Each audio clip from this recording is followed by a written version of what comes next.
জায়গায় যদি বিসমিল্লাহ পড়তে ভুলে যান, আপনার জীবনে বিপদ আসতে আর কিছু লাগবে না, বরকত কমতে আর কিছু লাগবে না। এই 3 জায়গায় যথেষ্ট।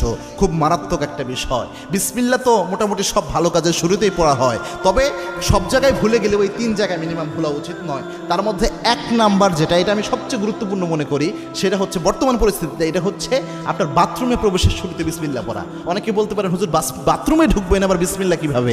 বাথরুমের শুরুতে তো আমরা আল্লাহুম্মা ইন্নী আউযু বিকা মিনাল খুবসি ওয়াল খাবাইস পড়ি, এটা না আমরা পড়ি। হ্যাঁ, এটার ব্যাপারে আল্লাহর হাবিব সাল্লাল্লাহু জানিয়েছেন, আল্লাহর হাবিব সাল্লাল্লাহু আলাইহি ওয়াসাল্লাম জানিয়েছেন, কোনো ব্যক্তি যদি বাথরুমে প্রবেশের সময় পড়ে আল্লাহুম্মা ইন্নী আউযু বিকা মিনাল খুবসি ওয়াল খাবাইস, এর ফজিলত হলো ওই ব্যক্তি বাথরুমে প্রবেশ করলে বাথরুমের মধ্যে যে দুষ্ট জিনগুলা থাকবে ওই ব্যক্তিকে দেখতে পাবে, কিন্তু কোনো ক্ষতি করতে পারবে না। কিন্তু কোনো ব্যক্তি যদি বিসমিল্লাহ লাগিয়ে দিতে পারে, বিসমিল্লাহি আল্লাহুম্মা ইন্নী আউযু বিকা মিনাল খুবসি ওয়াল খাবাইস, এই বিসমিল্লাহ সহ যদি দোয়াটা পড়তে পারে,